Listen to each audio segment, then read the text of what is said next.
right, everybody, welcome out to the Cars, Bars, and Guitars podcast, episode number 5. I'm AJ. And I'm Steve. You can't spell that with a Roman numeral 5. Yes. And who are we brought to you today by? Allergies. I want to scoop my eyes out. Not yet. Well, you don't need eyes for podcasts, so go for it. Okay. Would you rather be blind or deaf?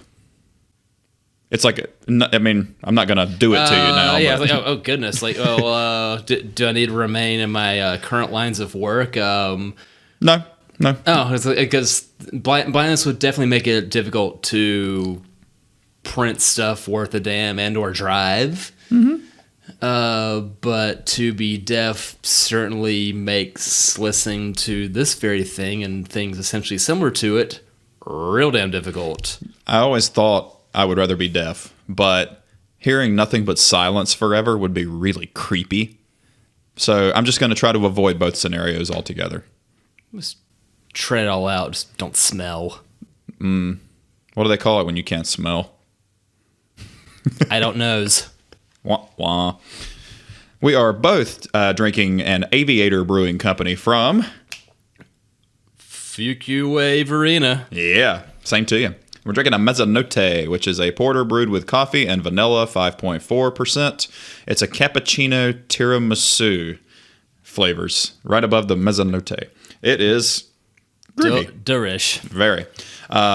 Aviator, I've never been to. That's up in Emily's parents' neck of the woods in Fuquay, Durham, Raleigh, Caryville. With the aviation type theme, they do have a tap room separate of the brewery, built in an old train station. That's neat.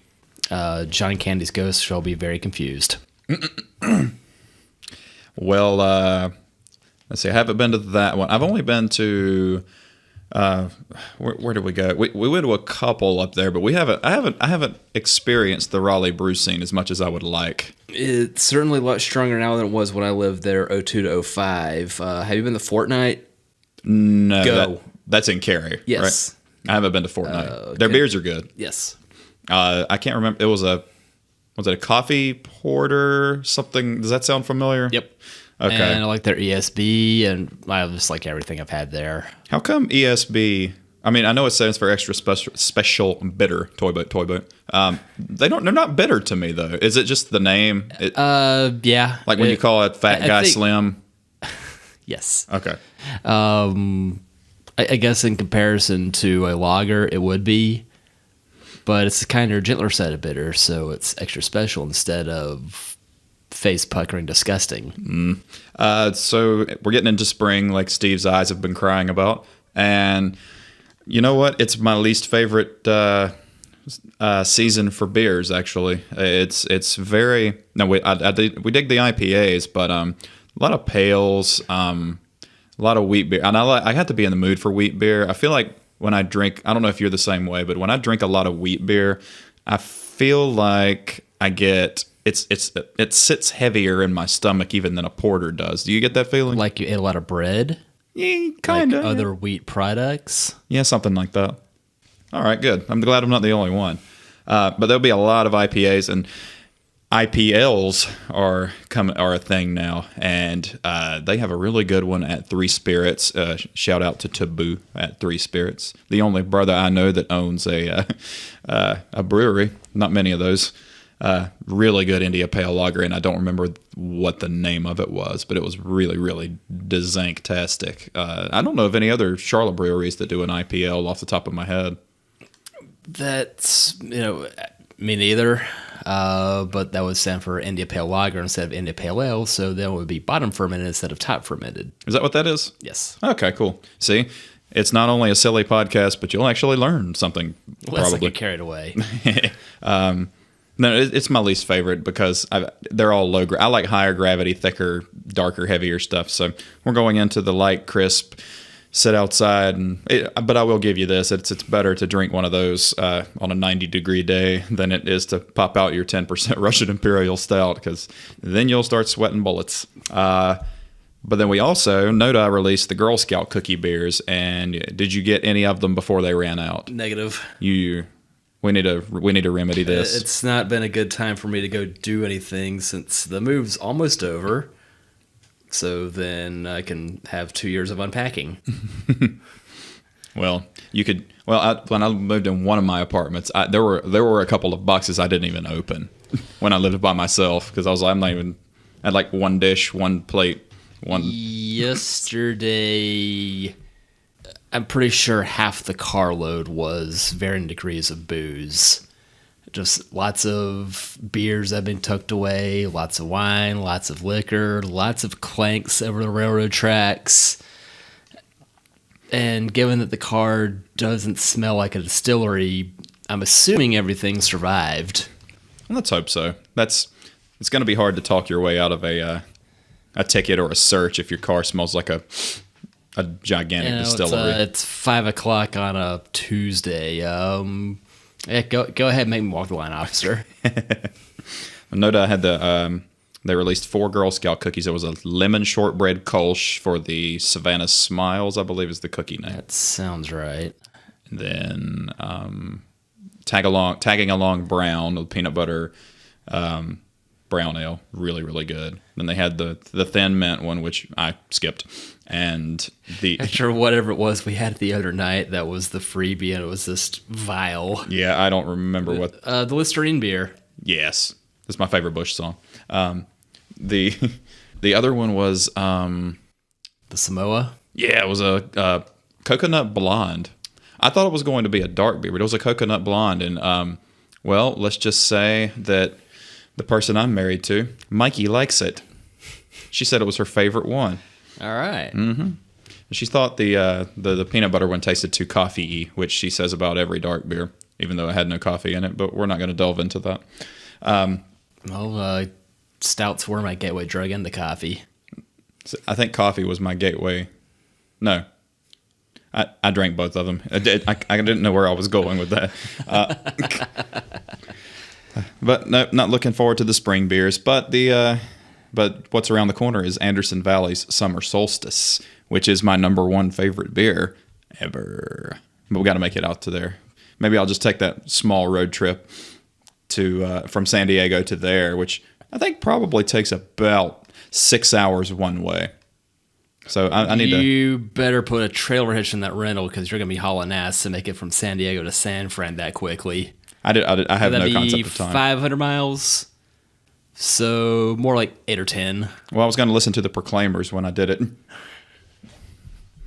Somebody made the mileage chart of how long they walked. And actually, you know what? They played at Glastonbury. I think that's the name of the venue. Festival. Yeah, and they sounded and looked exactly the same.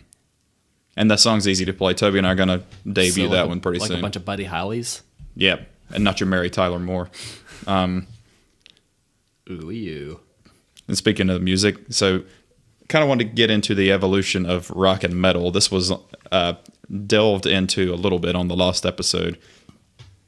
It's funny how you listen to Sabbath and even the Beatles to a point, and then Zeppelin, and you listen to that now, and it's very tame and very light sounding. But at the time, it was just so different, and people were, it was dark, it was heavy, and it was just, and now you have like Cookie Monster vocal, screamy, drop G tuned guitars, and it's just mud and nonsense. And I would love to take a song from now in extreme brutal death metal and go back to the 50s and play it. They would put you in jail.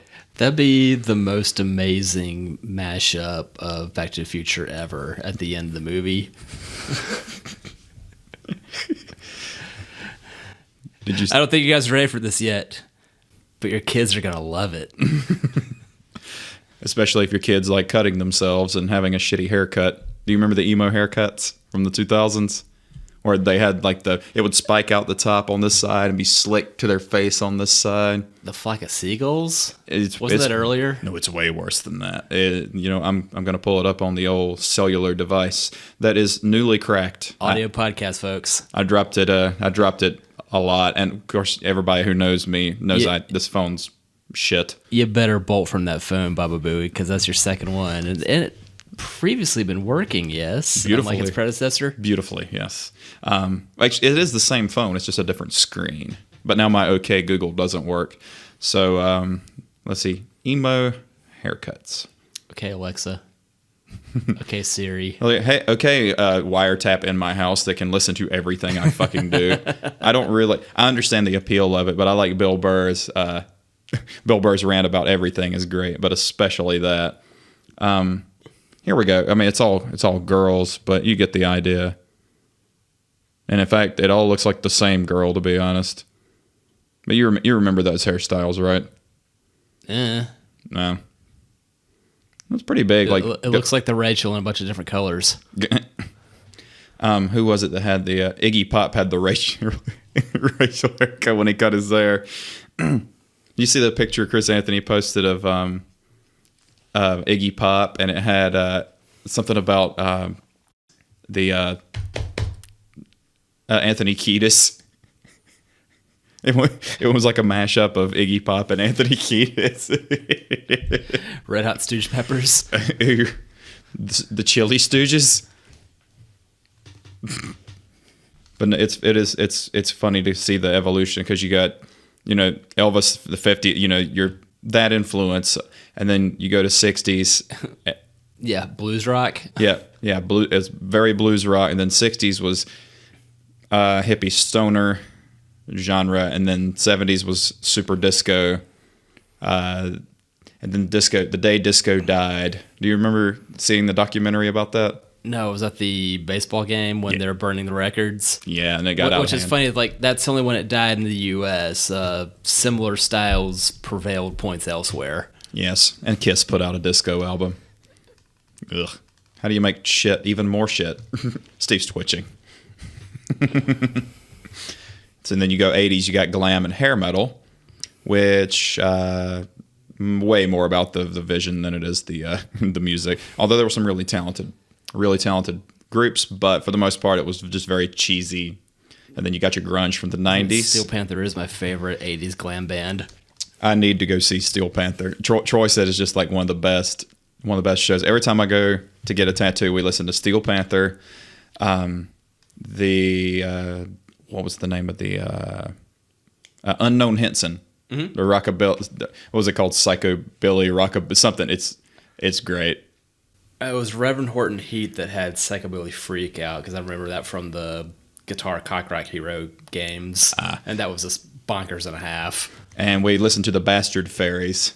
Do you know who that is? Negative. It's a I only know one song, and I don't even remember what the name of it is, but it was "All You Catholics Wearing Condoms, You Are Going to Hell." It's a guy and a girl. I think they're married, but it's just a little duet. And I'm gonna go ahead and look them up too. I mean, why not? We do have the technology. The Bastard Fairies musical group. The Bastard Fairies is an American musical group from L.A. formed in 2005, becoming at one point the number 18 most subscribed musicians on YouTube. That's interesting. We're All Going to Hell, 2006. So let me see if I can pull the lyrics to this. We'll leave the light on for you. Thanks, Tom Bodette. Is he still on Wait Wait? I reckon. I've fallen behind my radio pod broadcasting. All you Mormons who like cussing, you are going to hell. All you preachers who like fucking, you are going to hell. Little boys that choke the chicken, you are going to hell. It's the nature of evolution. The dinosaurs went to hell. Hell, hell, hell. It's a wonderful place. It's a place of fire and brimstone. All you Christian politicians, you're going to hell. Magic Jesus apparitions sending you to hell. Buddhist monks without a god. It's really not bubblegummy, but it's very light like that, and it's funny to listen to the all us fatties eating bonbons. We are going to hell. Unbaptized babies learn to limbo. Purgatory is hell. That's great. I'll show you what they look like. Let's see, Bastard Fairies. I'm pretty sure it's just a guy and a girl, or it might just be a girl. Goodness. Yep. Hello, nurse. Okay. All right. We're going to get off on a tangent here. But no, it makes me wonder what's next. We went from grunge in the 90s, and then in 2000s was just your new metal. Ugh. True. Well, let's talk about that, because I think I don't think Korn is new metal. I think Korn's just a hard rock band. Certainly would have been influential on lesser bands, though. Never mind, I never was a Korn fan. Well, what's funny is you like the food and I like the band, but you don't like the band and I don't like the food. But I just feel like they're a hard rock. I see what you did there, Kay. This is a hard rock band to me. When I think new metal, I think of like really horrible, like Coal Chamber is new metal. Are you familiar with much of their? No, but you think new metal is going to be like the Limp Bizkit area that is just everything's screamier, louder, and could easily be by the time I was 19, I was simply too old to listen to that. You're just not angry enough, man. We grew up in white suburbia. I just hide all my feelings, so it makes it easier. Well, you have, but you have really good feelings now, except for work. Yeah. My only feeling is sleepy. Because Steve's in love. 2 years yesterday, y'all. Oh, happy anniversary, sir. Oh, thank you. So you guys, it's hard to believe it's been 2 years already.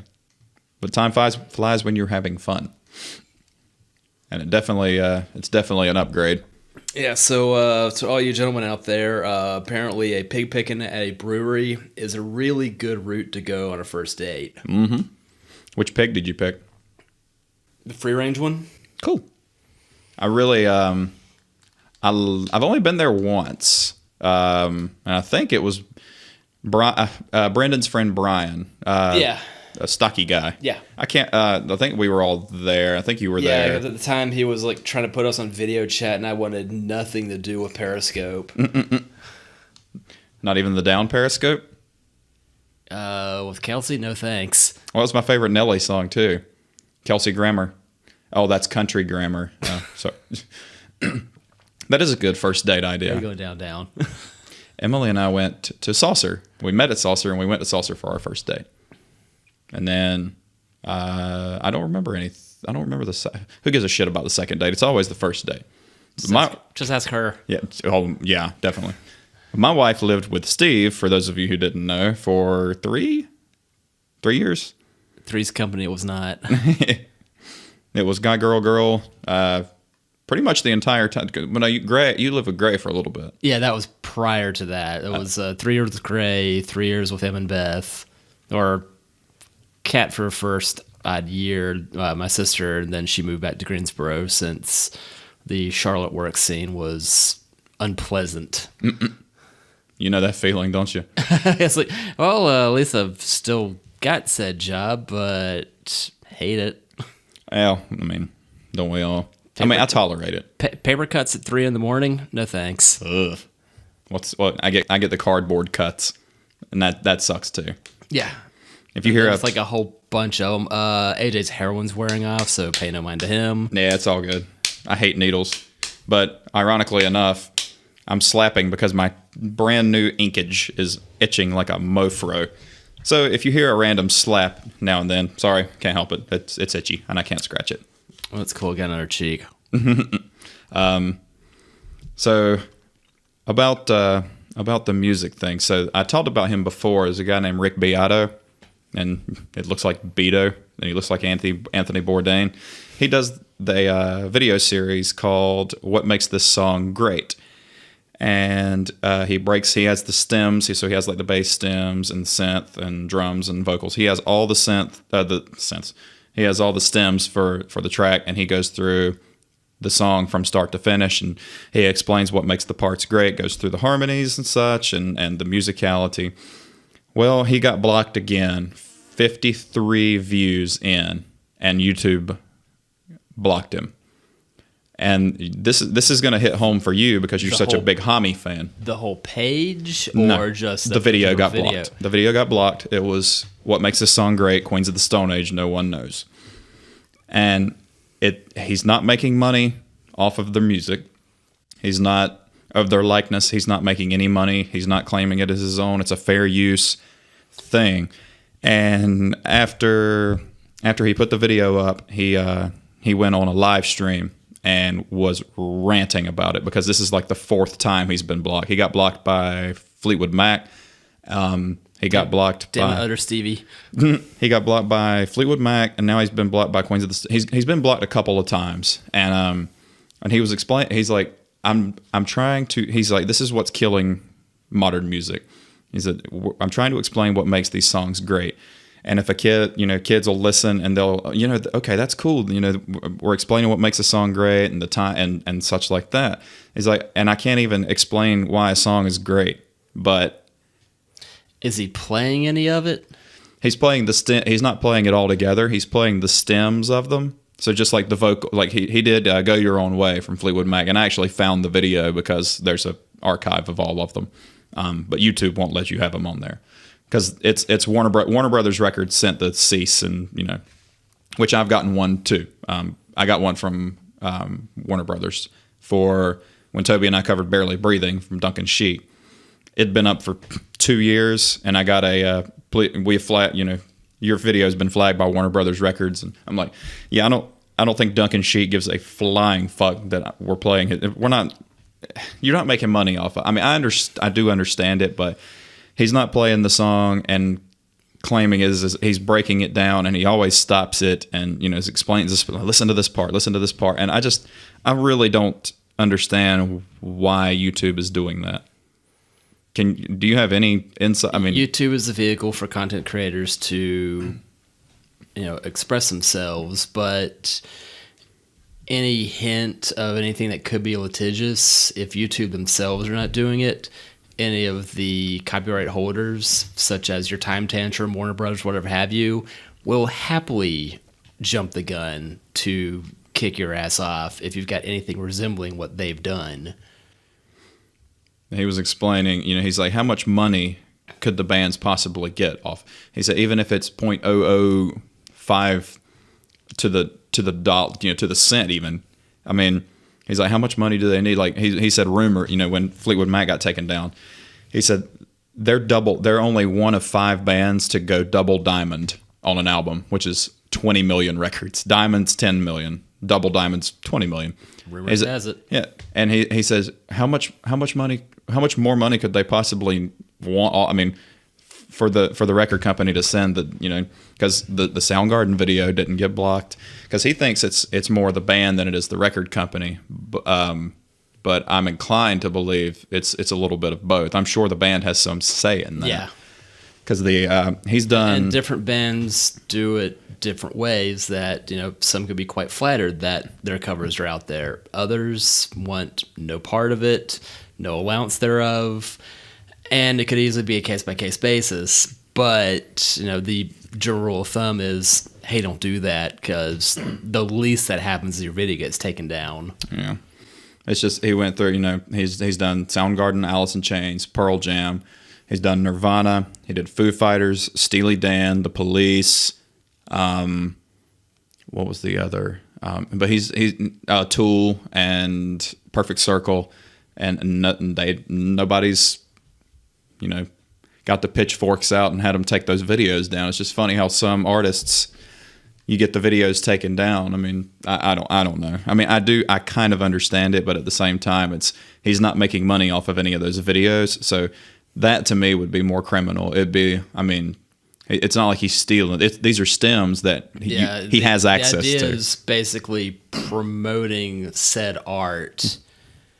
So if you wish not to have free advertising, tough. Mm-hmm. It is kind of killing. We'll go sing the praises of another song. Yeah.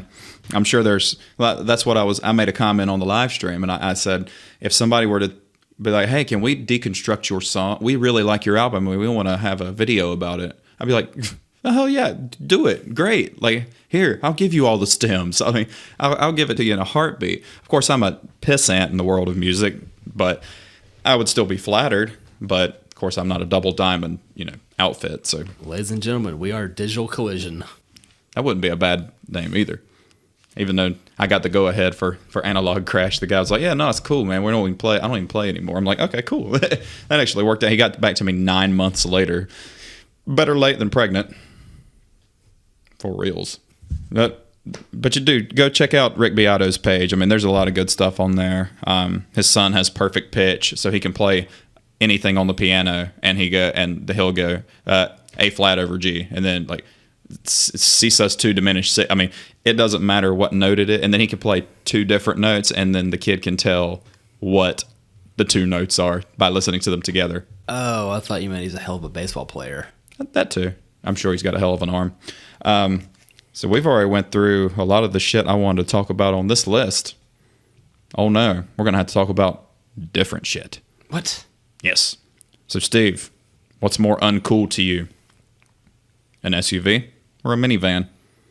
The minivan always gets the brunt of that because you can't go off-roading in a minivan, at least not easily. I was going to say. There's just, you can't easily drop the top on a minivan. And only some SUVs. Not without a Sawzall. Yeah, in the grand scheme of things, sure. No, otherwise, if you want to make your sliding door fall off, all right, go ahead and cut the roof off, see what happens. After watching DeMuro's video on the Odyssey van from Homer, I'm inclined to say... He said Honda awful funny. I'm inclined to say that an SUV is more uncool. And I have an SUV, but it's not really. I mean, it is... You have an automotive unibody that was one of the first of the thing to be such from 1984 that, pioneered what a lot of them have become now without any of the capability, the functionality, the ease of use and repair that yours has. Or character. By the way, do you know what's coming to the U.S. later this year? It's a damn good-looking car by a car company that I dare say is leading the way in design, at least in the last couple of years, from Japan. Sure ain't Toyota. Nope. Mazda is bringing a diesel CX-5. Ooh. That's intriguing. Because of the CX-5 in the red color, what is it? It's fire... pretty ass red. I don't remember what the color's name is, but it's pretty. I don't believe that colors need to have additional names. Is it red? Neat. Is it dark red? Neat. Is it bright red? Neat. Is it light red? It's pink. Is pink your favorite color? It's not even my favorite Aerosmith song. That better not be in the top 100 Aerosmith songs. That is a... All right, so our old manager, whose first name is Watkins... No, his first name is... Okay. Glenn. He is Glenn Watkins, like the race car track, only backwards. His full name, and you're going to have a drop jaw effect. His full name is Homer Watkins Tyndall Jr. That's a hell... But he just goes by Watkins, and he has a mullet. Damn good guy, though. Very country guy, but he has a mullet. He's still a moonshine runner, isn't he? I hope so. But he gave us, he couldn't go, so he gave Toby and I tickets to Motley Crue and Aerosmith. And the Crue opened for, and this was the second time we saw Crue. And they played about an hour, and then Aerosmith came on. And it's okay. I mean, it's okay. So we were like, you know what, we're going to leave if they play Pink. Third song, Pink. Let's go to the bar. So we went to Saucer after. I mean, the tickets were free. We didn't feel like we missed out on anything, but they played Pink, the third song. I bought 9 Lives, the album that was on release day, and really didn't like much of that CD. You should have bought Friskies. No, the cat ate Purina one. Oh. But basically imagine an eviler Zara. That's what Silver was. Jeez. Okay. Well, Zara loves us, but... It's definitely not as friendly as the other two. And Zara doesn't go running out the door every time possible. No, I assumed that one did. That quickly became an outdoor cat. She'd only come in to eat. So then we never had to change the litter box again. That's actually not a terrible idea. What year did 9 Lives come out, if you remember? 97-8. Shit, it was that long ago? It was during my high school days. It was, I think, the one after Get a Grip was the big one from 92. Big Ones was their 87 to 92 compilation album with basically the best of. Yeah. That I loved that CD. When was Pump? 87 or 89. I wanted to say 89. 'Cause that one had Janie's Got a Gun and what was the one that had Alicia Silverstone in the video dancing? No, that was the 92 one. That was 92. Get a Grip. That's right. Because they had the gun on the front, right? No, that one had the cow udder that was pierced. Shit, which one had the gun on it? Or was that another band? I don't remember. Maybe it was one of the singles. Son of a bitch. All right. That I think out of all that, the 87 was Rocks, I think, with a big gemstone on it. 89 was Pump, and 92 was Get a Grip with the pierced cow udder. And then Big Ones, that was basically the best of those, had a sumo wrestler on it. Let's see. Yep. Toys in the Attic, 75. Rock, 76. Get a Grip, 93. Did you say 93? Or you said 92? 92. Okay, so for Rocks, I was way off. But there was another one, because I think it was, 87, 89, and 93, not 2, for what made up a lot of the big hits on classic rock radio in my middle and high school days, which is funny that looking back that some of those songs were 5-10 years old, but from a band that's been kicking it since the mid-70s. And for the longest time I had no idea that Dream On was Aerosmith, because I could have lost the bet that was Queen. Yeah, it didn't. That's the only song of theirs that you listen to, and it sounds nothing like Steven Tyler until the screaming, and then it sounds like him. But I guess he just decided to sing that song differently, because every other song he's, yep, that's Steven Tyler. Yep, that's him. And then Dream On sounds nothing like Steven Tyler. He looks like a really, really old gypsy woman now. Have you seen him recently? It's weird. No, but knowing what I know that he looks like, just imagine a grayer Janice from the Muppets. And about a week ago in South Park Land, saw the same thing in reality. That was this mere stick of a woman, but real bad plastic surgery. Something between Janice from the Muppets and the original 1968 Planet of the Apes. Yeah. Or see also the front end of the new Toyota CHR. Or that and the Predator front of the Forerunners and the tacos. No, it wasn't. It wasn't, just big gaping Joker smile that those have, because that's untenable as well. At least on the other end of the Toyota automotive spectrum, the new, let's just say Matrix, because Corolla hatchback's less entertaining, doesn't appear to suck. It's a nice looking car. Yeah. If Esteban were in the market for a brand new... this kind of answers what I'll be driving in 2030. if there's even gas still left, that's semi-affordable. Let's see. Aerosmith, self-titled, 73. Get Your Wings, 74. Toys in the Attic, 75. Rocks, 76. Draw the Line, 77.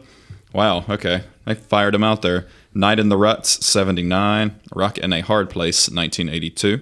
Done with Mirrors, 1985. Permanent Vacation, 87. Pump, 89. Get a Grip, 93. 9 Lives, 97. Just Push Play was 2001. Honkin' on Bobo, 2004. Pardon? Honkin' on Bobo. And he was never allowed in the zoo again. I have and then Music from Another Dimension, ! 2012. I'm clicking on Honkin' on Bobo. Definitely couldn't remember the title of Retirement. Well, that's the album cover. It's a harmonica. So I'm hoping the harmonica is named Bobo. because it's just going to be really weird if it's not. Oh, it includes 11 covers of blues songs. The Blues Traveler awful funny. Listening to Aerosmith cover Runaround would probably be the most awesome, terrible thing I ever heard, and now I need it in my life. Who would play that? No, Steven Tyler plays the harmonica. So I don't know if he plays as many harmonicas as John fucking Popper does. He's got like the arsenal of, he's got the vest that has all of them and they're in different keys. It's crazy. Like, let's see here. So which is it, a bandolier or a keychain of harmonicas? Let's see if you recognize any of the songs on like the blue. I'm not much of a blues unless it's Stevie Ray Vaughan.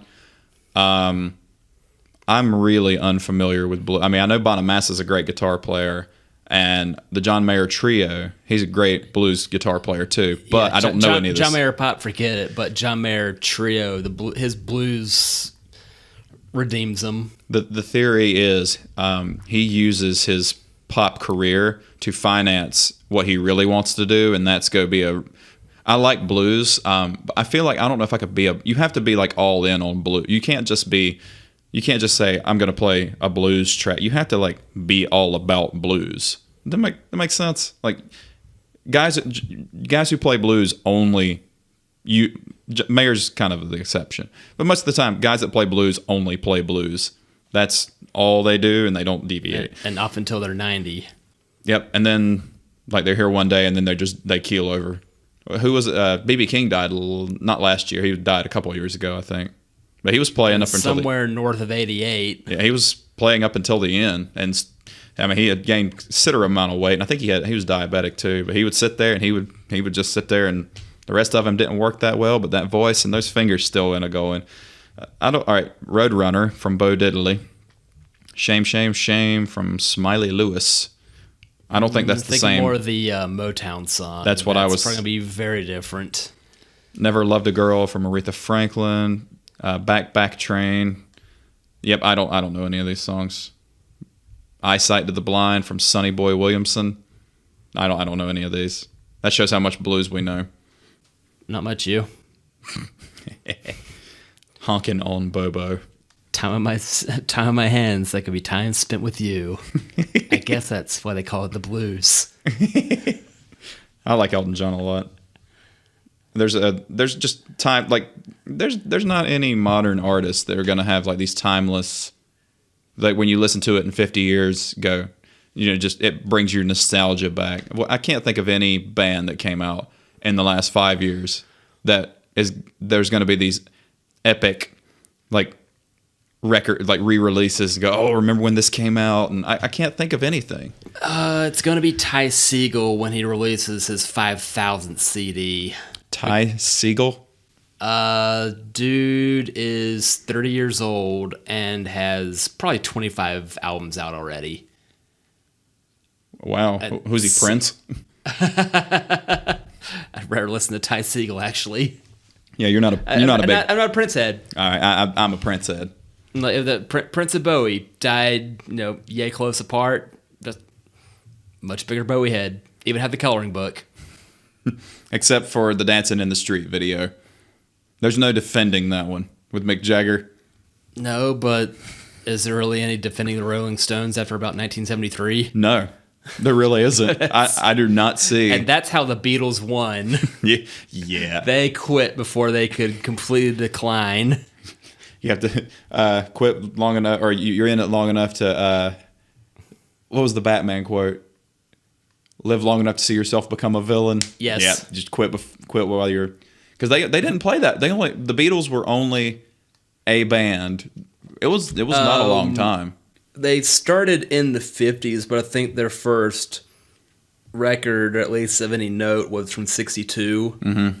And they called it quits in 70. Yeah, I knew it wasn't that long. And then, although I wonder, had they remained together, could we have spared the world from simply having a wonderful Christmas time? That is the worst. Definition of me envying the deaf. That is the worst. That's one of the worst Christmas songs. I mean, they're all horrible. There's only 4 Christmas songs. But that one's terrible. Oh, Terrible-est. Every time now at work, the day after Thanksgiving, the Christmas songs start, and every time I hear, I want to go on a massive, massive killing spree. No survivors, men, women, children, every fucking body. I would rather listen to my own firing squad than listen to that song. Do you ever watch You Can't Do That on Television? Not as much as I wish I did. But you know where I'm going with this, with the firing squad that would keep messing up and shooting the executor. Yes. That Just was trick him into saying fire, then they shoot him instead of the kid. Was that was 90s or 86? It was 86? mid 80s. That was probably the first time the world ever heard of Alanis Morissette, actually. That she was one of the actresses on there because it was Canadian television. That's right, it was. Kids in the Hall was Canadian too, right? Yes and no. I think that might have been a joint effort. That was, from what I remember of it, considerably darker than Mad TV and SNL. Yeah. I remember waking up at like 3 a.m. and my mom, who never slept hardly any, she was up watching. I was like, "What are you watching?" She says, "I don't know what this is. It's called Kids in the Hall." Now I'm like 6. Now my parents let me watch Interview with the Vampire and the movie Silver Bullet when I was way too young to watch it. Did that involve werewolves? Yes, that was Stephen King, and it's still. Good. Either that or it was like it was a Coors Run. No, that was Smoking the Bandit. Never mind. It's still to this day. Silver Bullet's very creepy. Like when he turns back into the human, and I don't know. It's just it's not as cheesy horror movie as even later flicks, but when I watched, I was like, "What in the hell?" Or I didn't say "What the hell." I was like 6. And what do you watch? Kids in the Hall, and there was like this skit where Fat Elvis is sitting there and like he's trying to change the channel on the TV, and he keeps shooting the TV to change the channel. Hey, this show ain't no good. I could have sworn I saw a Universal remote emulating that. It was something in the shape of a gun with a keypad built into the back of it. So with its powers combined, it looked like basically a pistol that could have a lockout on it. That's brilliant. I wonder does Colin's mom have a gun? Because that would be really awesome. I don't know. 2, I saw her 2 days ago. Oh, that's right. You did, because you guys went up. Yeah, we met up for April Fool's Day. Lunch was awesome. Yes. Every time somebody told me Happy Easter, I wanted to go, April Fools. But you know what, though? I love those. I love that island with the creepy statues off the coast of Chile? Yeah. Every time I see any statue formation, I just think about Spinal Tap. The tiny little Stonehenge. But you know what? Like, for those of you who don't know, Steve and I are very not religious, but we're also very friendly. So all day people told me Happy Easter. And do you know what I told them? You too. Because there's a time and place to debate people, but if somebody's just going out of their way to be polite to you, just be polite back to them. You don't have to engage in theological debate. That's why I said Happy Holidays that day. Mm-hmm. And then when they say Merry Christmas, you say all holidays matter. Happy Christmas Hanukkah. Killer Kwanzaa, y'all. Mm-hmm. That's a movie, isn't it? I think it's a horror movie. Killer Kwanzaa? I think so. I just like the alliteration. I think something Dead Christmas or something. It was a horror movie that came out like 10 years ago because my ex-girlfriend at the time and I went to go see it. It was a horror movie that came out on Christmas Day, and we watched it on Christmas Day. It was horrible. These halls are going to take themselves. That sounded like a Steven Seagal movie. In a world where Christmas music starts in November, one man had too much. What Christmas season starts in November now? They start in February, which it is past. Ooh, it's April now, isn't it? Ugh. This year is a third over with. And I've already seen, fuck you, Chris Anthony, again. He'll post something that says only 30-something more Sundays till Christmas. I'm like, you son of a bitch. I do not want to live through it. I do want to live through it, but fast forward through it. Working retail will make you be grumpy. And I do like people, but I also hate people. It's a weird thing. You got some weird messages from that Slipknot song, didn't you? That's a good album, by the way. That's a really good album. But I think I'm becoming a sociopath. But I'll be honest, like it's kind of enlightening. It's eye-opening. Taking care of me first. Preston and I had that discussion. He's like, "Is it working out for you?" I said, "It's working out pretty good."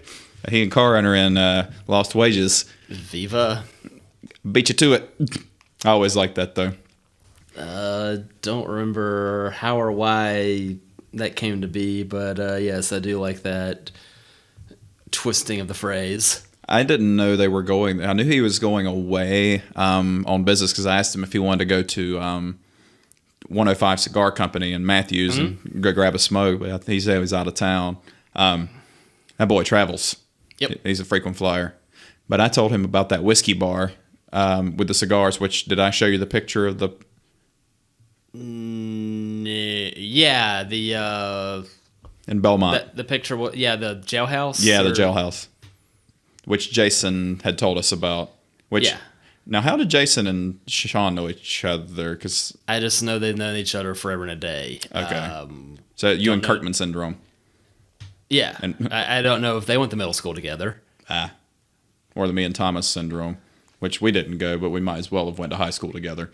But no, they're in Vegas, and then he's going to, I wanted to say Colorado, but I could be wrong. I could also be wrong about the pronunciation of Colorado. Could be Colorado. I like na. But for Nevada instead of Nevada. Don't like Nevada? Or do you like Nevada better? I'm really not stricken with envy either way. Or go to Reno. Yeah, it's not an emergency. I'll just dial 912 instead. That show was brilliant. That was insane and a half. My brother was really big into that one. How many? Do you remember how many seasons there were? At least 2. I guess more like 3 to 5. Mm-hmm. Get your ass out of my face. Get your face out of my ass. I said there's really... His name is Tom Lennon. Tom Lennon, that was right. Fun fact, he was on the very first Nerdist podcast episode. Cool. He made a theme song for it that thankfully did not take off. Oh, that bad? It's goofy to put it kindly. Intentionally bad, then. Okay.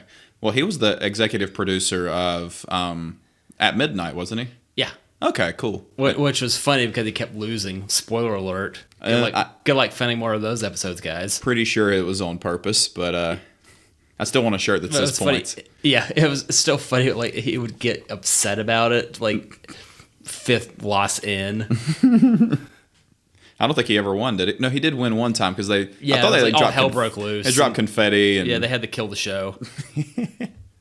Marin was on there one time that I remembered. I don't think he gets the love. I understand why he doesn't get the love. Marin is slowly growing into his newfound fame at 54 that he's been out there doing enough and also trying to be a better guy than he had been. Mm-hmm. Doesn't sound for being real damn funny. I was listening to one of his old stand-ups, and it's fan-bloody-tastic. If you haven't heard these, I'll send them your way. All right. Was it pre-facial hair? Was it when they had the long hair? This was one of those, sometime pre-WTF. Mm-hmm. Because I watched Thinky Pain. Have you seen Thinky Pain? Yes. I think I've seen or heard all 5 of them now. I haven't seen much of the show, though. I do need to see that. This has been interesting to think. Yes, I'm currently switching houses at the same time he is. Say goodbye to the Cat Ranch. Not you. Well, now it makes Cat Ranch 2.0. I already said that 3 years ago. Nah. Well, now you have a Cat Ranch, although it's only one cat. Well, it's also a 2-level house. True. And it's a nice kit. What's the cat? It was Punk. Yep. That's a nice Punk kit. and Tabby. I'd have a house full of... If I had an obscene amount of money, I'd have a house full of guitars, shoes, and cats. That does it.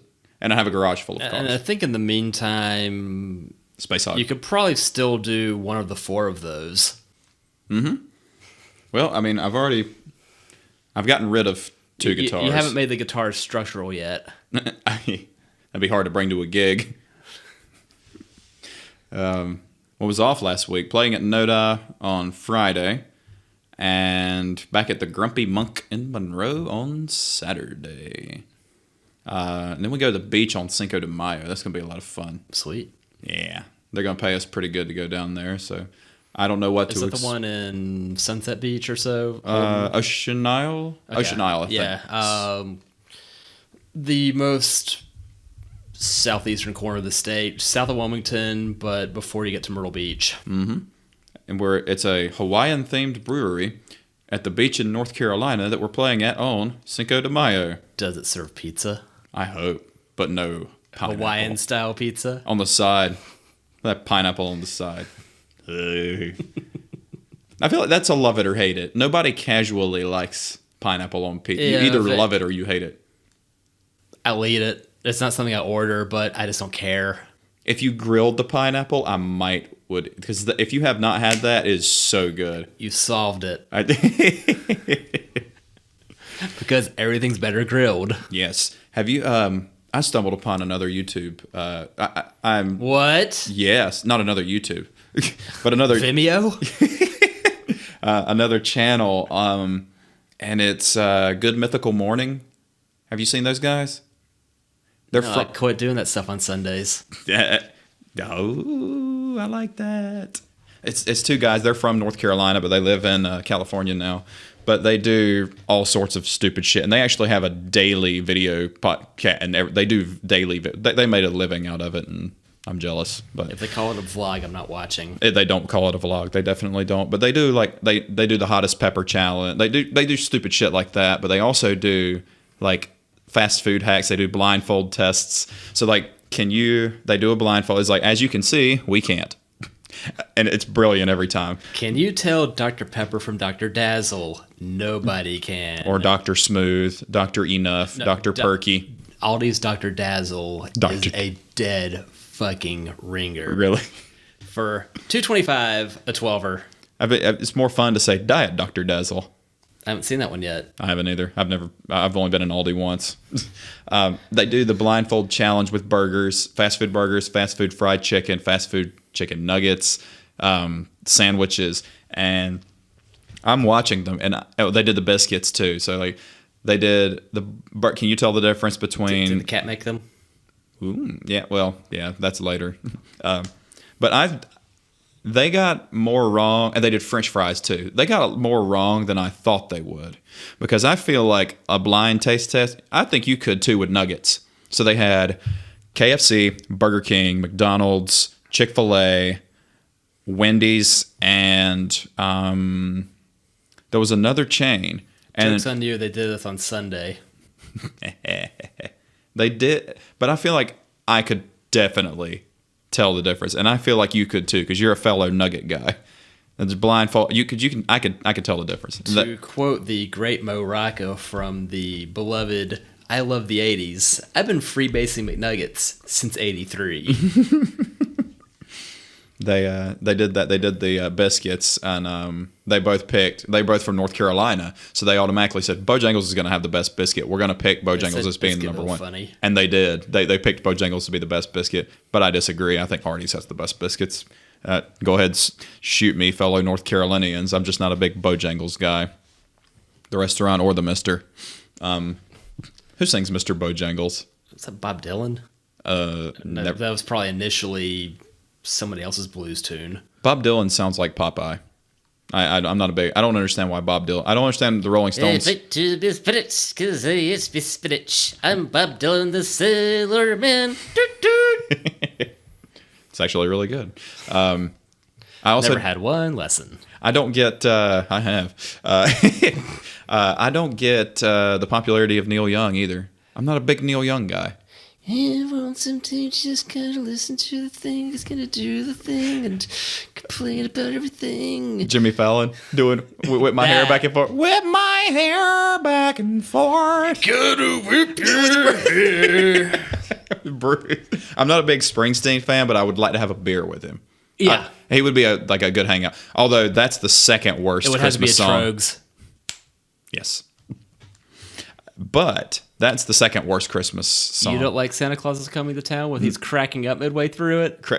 I always like that one. The cracking up, yes. The sound like he's crapping when he's doing. Santa Claus is. And that one's a little worse.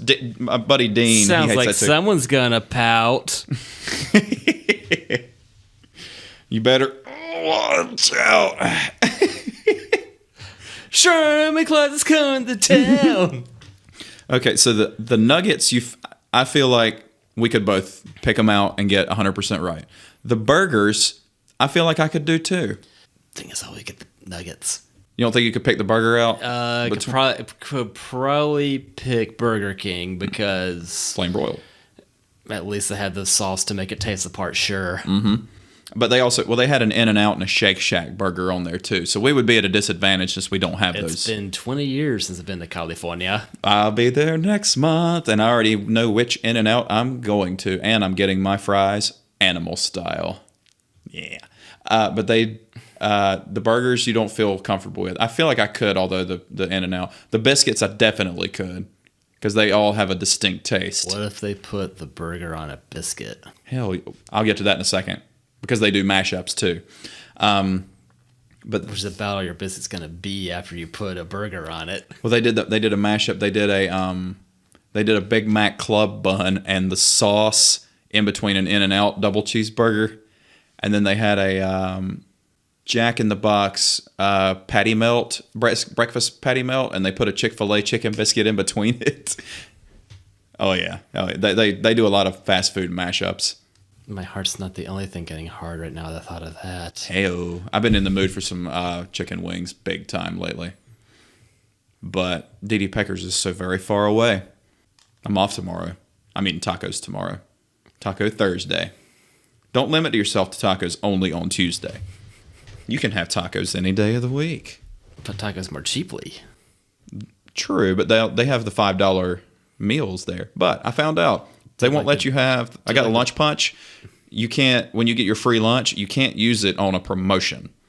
So they have the Wednesday one of these days. Yeah, so they have the $5. Even like if you get the $5 combo, you can't get your free lunch. But I didn't know. Still get an extra punch from that to contribute towards a more expensive lunch in the future. Correct. So basically, let's say 2 of those punches contribute towards a price of your lunch.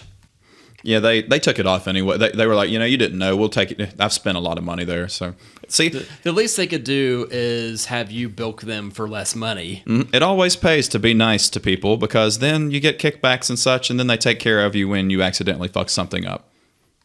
It's always been my mantra. I mean, if you really want the $2 worth of tacos or $5 worth of enchiladas instead of the $10 thingamahoozit, okay. Here's your cheaper free thing. And they sell it's on the border, by the way. And everything's fresh there, by the way. If you didn't know that, it's a chain restaurant, but it's very fresh. They go in and they home make the salsa it tastes different every time, and it's still delicious. God, I'm really hungry. But they also have a jalapeno vinaigrette dressing, which is really thick, makes a great marinade, and they sell it for $7 a quart, and it literally makes everything better. I even had cereal one time in it. And you people think gasoline's expensive. Yeah, it's pretty expensive. Speaking of, got premium for $2.32 the other day. Where? The Matthews Costco. Apparently, they ran out of regular, so they were selling premium fuel at the regular price. My dad used to call 89 octane extra regular. Does anything require medium? I've never seen anything calling for that. Typically, it's all 87 or at least 91. On these shores, it's all 93 octane. And here's the thing, too. I was told a long time ago that there is no such thing as 89 octane. They mix premium and regular. So your 89 octane rating could be 87.5 or it could be 92.5. It just depends on who happened to have mixed it that day. So it might be 89, might be 90. There's no telling what your octane. So you either run a car like my Jeep that you could piss in and it would run, or you have to run premium gas. It's the 2-cycle of automotive fuel. Mm-hmm. Yeah, definitely is. Although I got gas in South Carolina one time in the Conquest. I'm going to say they had the 5-up. So like, yeah, here's your 85, 87, 89, 91, and 93 octane. And over on this far corner are diesel and or 100 octane race fuel. Mm-hmm. Which will make your car run really nicely, but then it'll eat your O2 sensors up. Because a buddy of mine that had the Conquest had that happen to him. Ran really good for a couple miles. So I got gas in South Carolina one time, and it was 92 octane, which is weird. But I got it, and I'll be honest, the car ran like shit. That 1 octane percent, the 1 octane number, I don't know if it was probably just bad gas. It was probably just the water in it. Probably nobody buys 92 octane. I thought it was 93, but then I'd filled up, then I looked at it, I was like, 92, really? Like, almost there, not quite there. Yeah. What's funny about South Carolina is you could blindfold somebody and not tell them where you're going, and then drop them off inside of any gas station in South Carolina, and they would know they were in South Carolina. There's just something about the gas stations. I don't know if you've noticed that. Their Department of Agriculture stickers? I don't know. I think it's just the people who are in there shopping, the people who are working there, certain products. You know, you got your handmade, homemade sausages and a live duck hanging from the ceiling. I just feel like you know when you're in there. I need a beer. Ditto. That makes 2 of us. Sweet. So Steve and I have re-beered. We are now drinking something that reminds me of the movie Little Giants. Do you know why? Because their last name was O'Shea. We're drinking an O'Shea's Traditional Irish Stout. Steve, tell them more about it. You bought it. Live from their Audi. Surprise. And courtesy of them still having their St. Patrick's Day beer. This is essentially similar to a Murphy's Irish Stout or a McSorley's Irish Stout, only in a taller bottle. I think it's better. It's dry, but it's not like Cabernet dry. It still has the flavor. So yeah, it says rich dark malt body with espresso coffee and light licorice aroma. I don't smell it. That's nonsense. I don't totally hate it. Yeah, I don't. Yeah. Ugh. You're not a big licorice fan?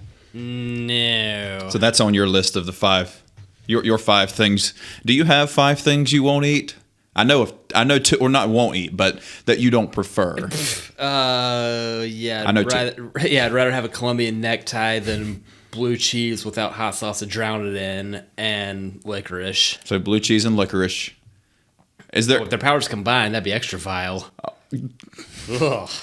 Cheese licorice. I wouldn't be surprised that's a thing. Probably like an anise spiked cheese would just be. Is there a Rule 34 for food? not sexually, just. But Swiss cheese is better. That's got all the holes in it. How did they get there? So you don't have bacterium.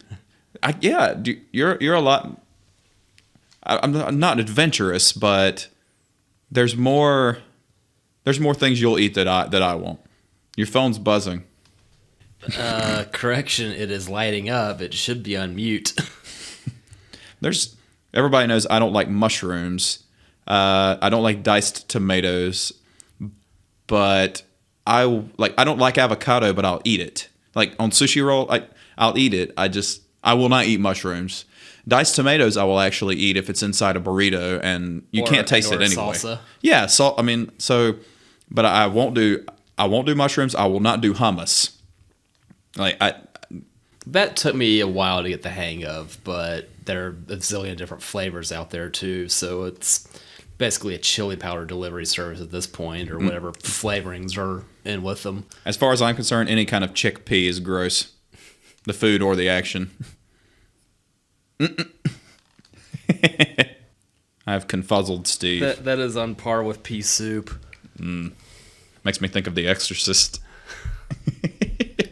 Your mother sucks cock in hell. I've never seen it all the way through, though.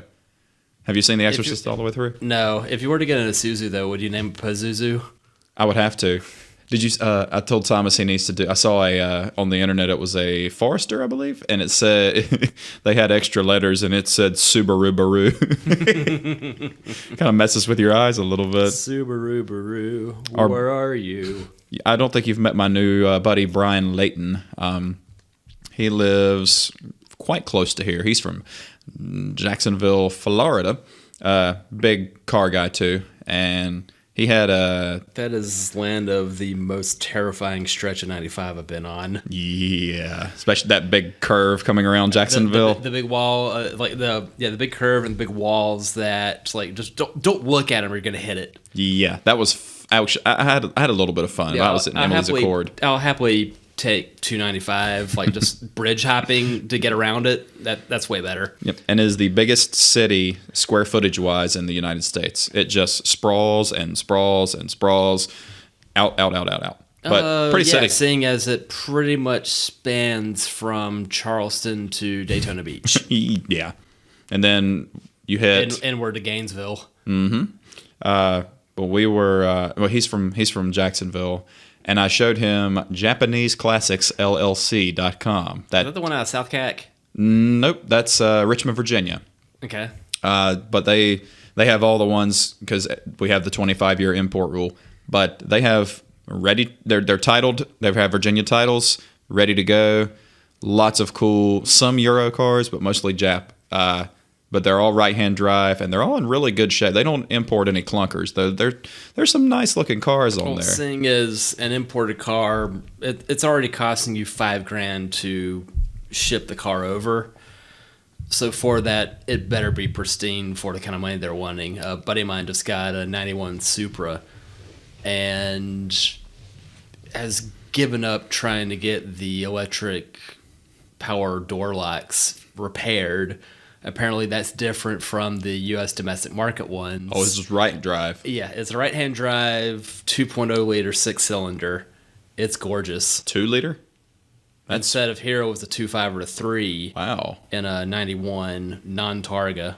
That's the smallest 6-cylinder that I've heard of. You've never heard Mazda? of the Mazda MX-3 with a 1.8? That's right. So that would be a 6-cylinder the size of my 4-cylinder. That's still smaller than a soda bottle. That's right. It did have I didn't realize it was a 1.8. I thought it was a 2 also. But that was 1.8. Actually got to drive a few of those when I valeted the Greensboro Airport. And I bet it's fun. A zillion years ago.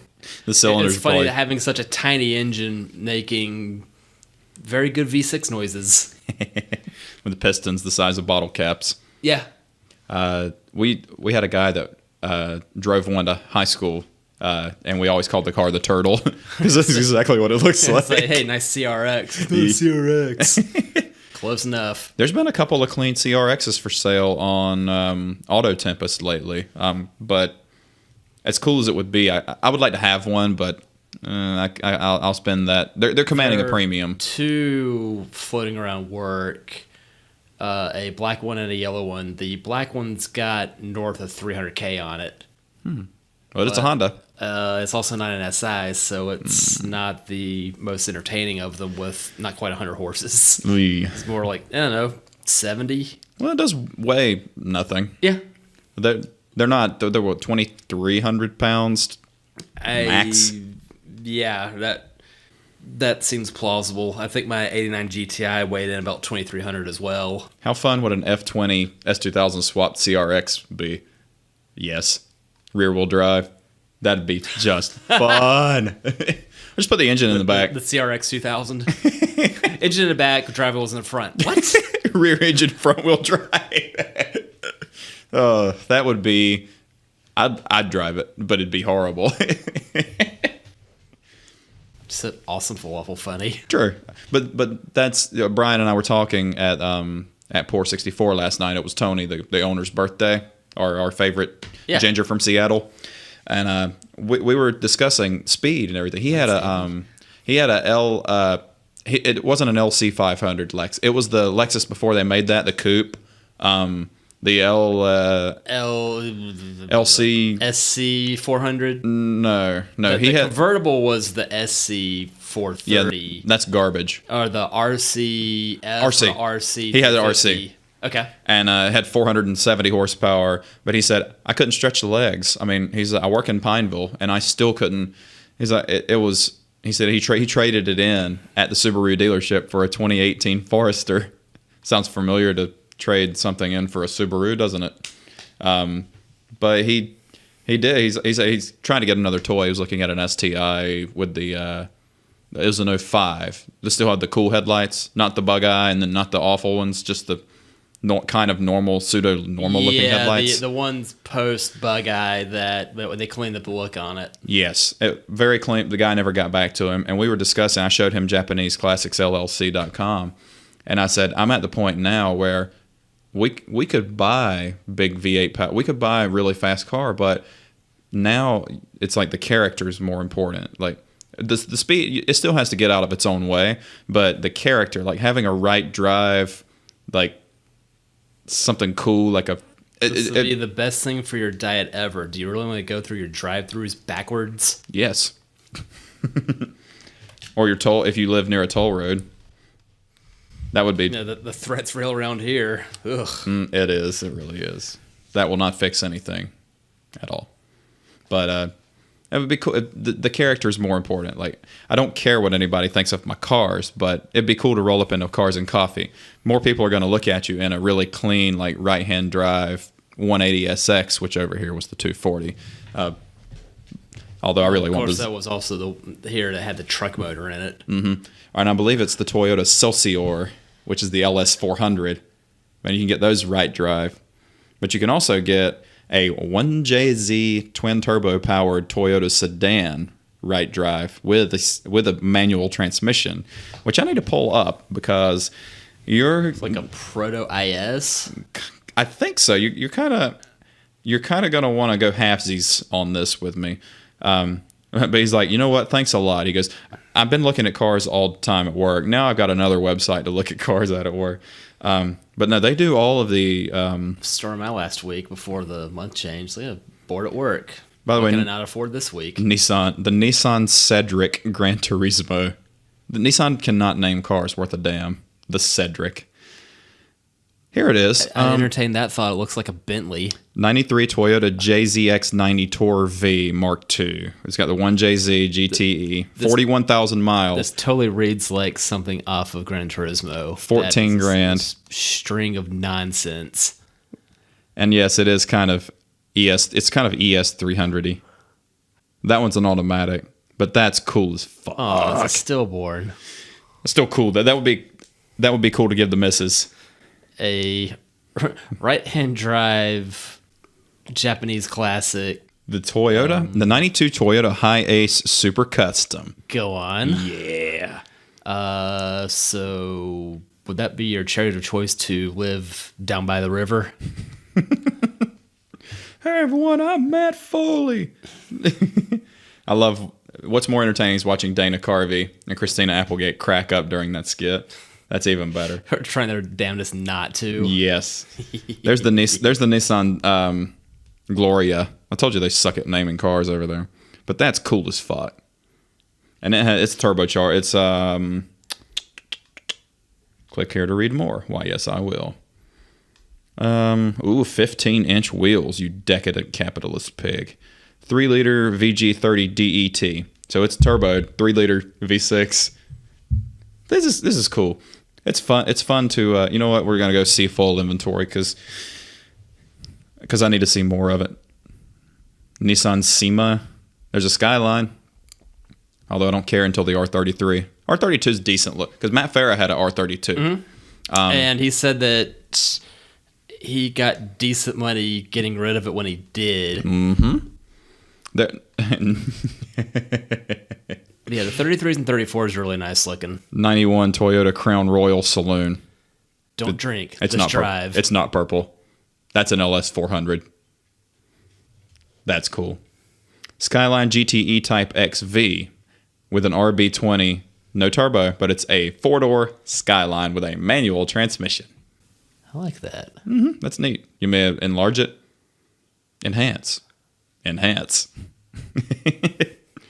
Super Troopers 2 is coming soon to a oh, sorry, the video. Oh, I don't need a video. 420, y'all.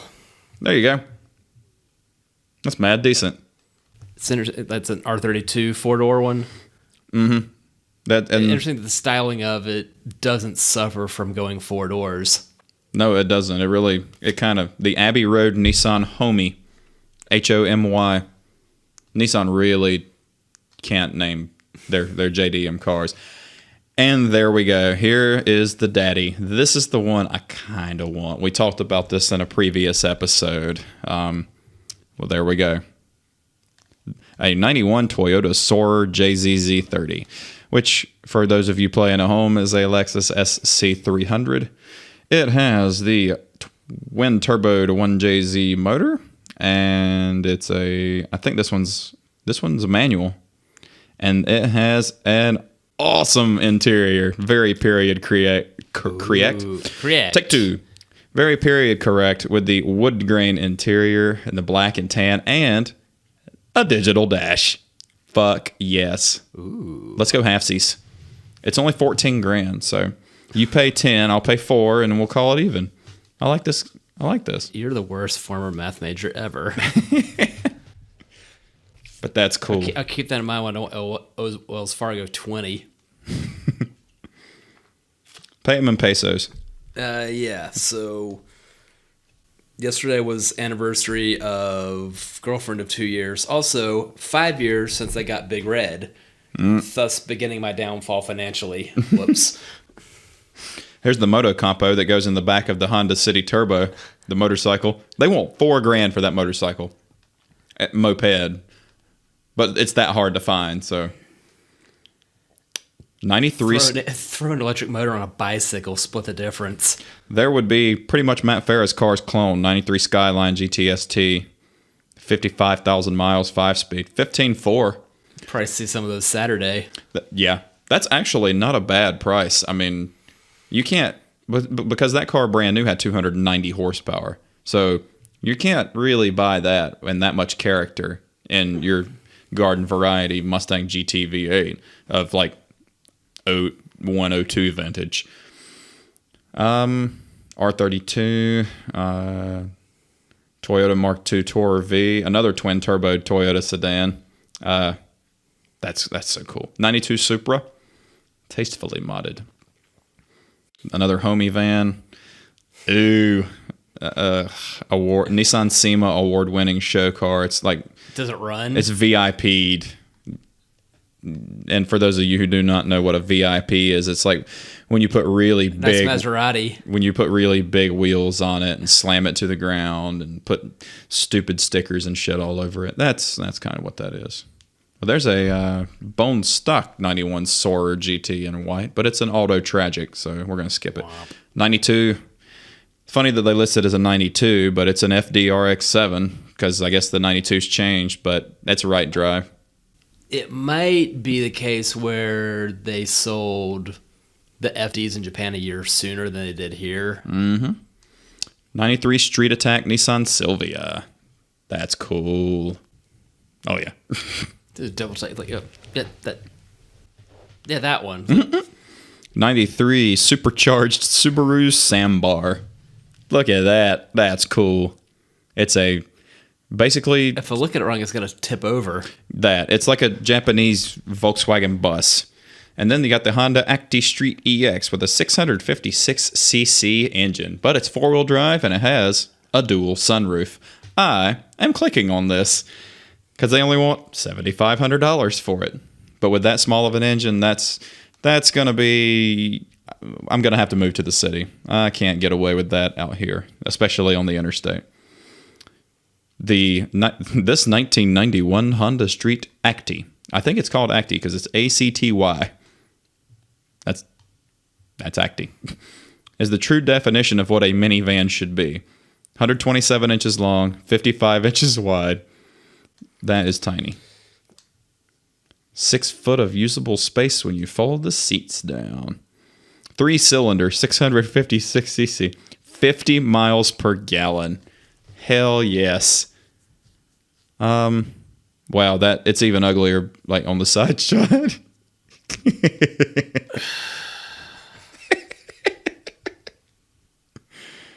Oh, it's got the... Just because you can maybe doesn't mean you should. That totally looks like one of those patrol vans at UNCC. Come on, it's got the school bus style steering wheel where it's at a 70-degree angle.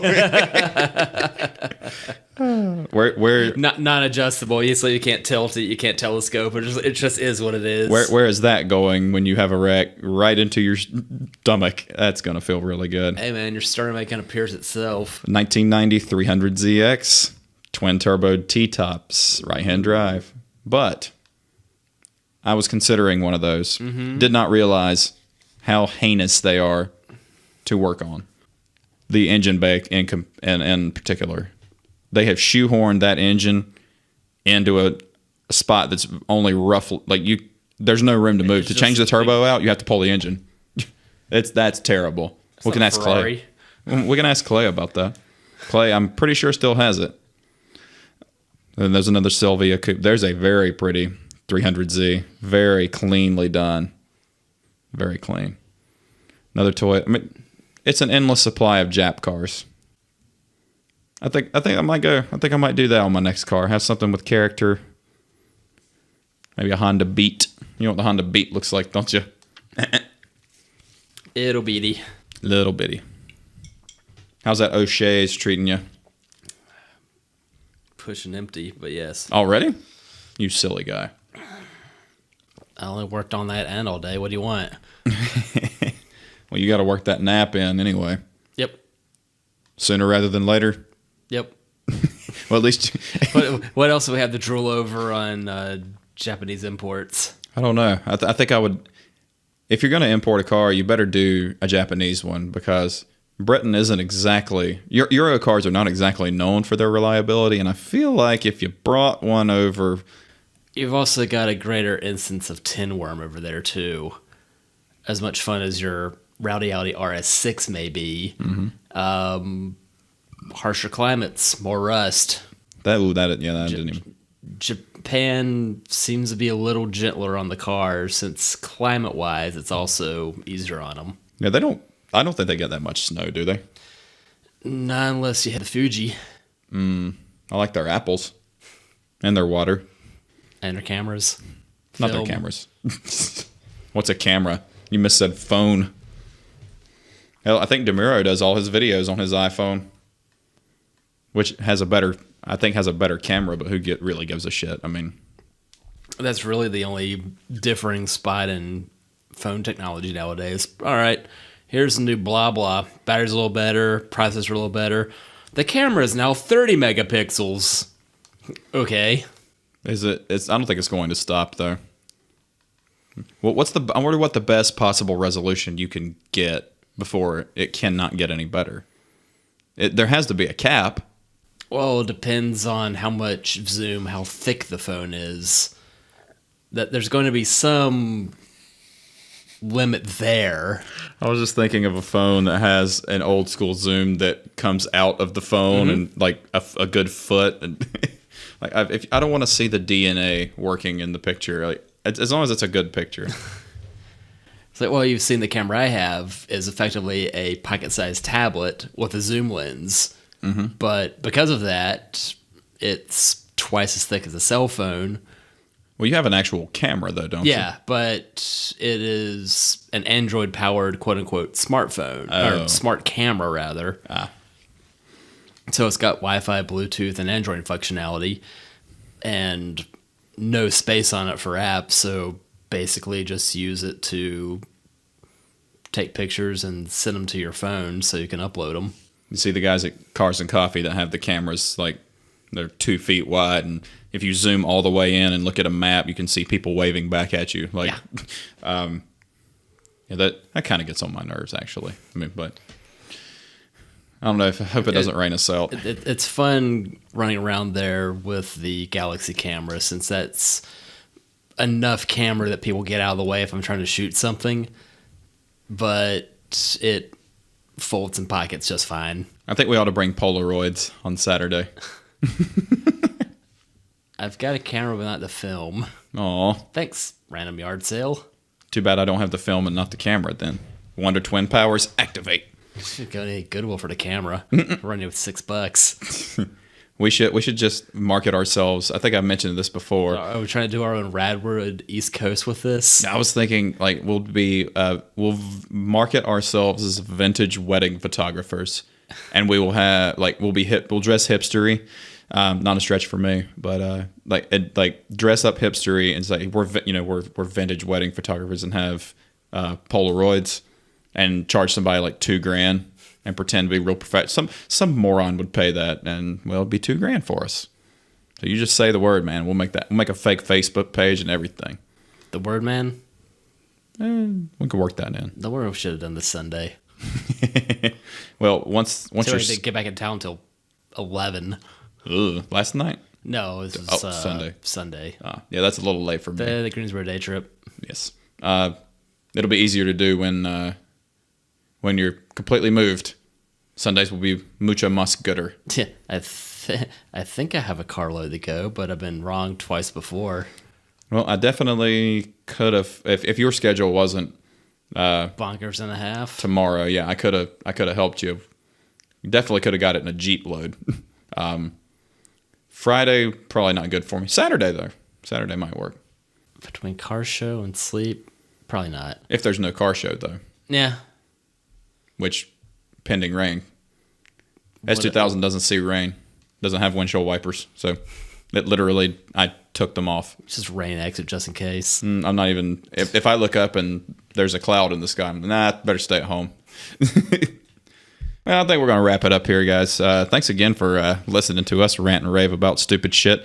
Visit us at facebook.com/CBGPod and on YouTube. The YouTube link will be in the Facebook description for now because, once again, we have to get those subscribers up to over 100. Thanks again for listening to us. If you got any suggestions you can drop to us you want to hear us talk about, if you're that bored and you have a topic, please send it to us. I've been AJ. I've been Steve. We're calling it a day. This has been episode 5, recorded on 404, today not found. Yep. I'm going to get some chicken wings. Yep. You? I need to go pass out, and then I'll see what I can find. All right. It's nap time. Yep. Later.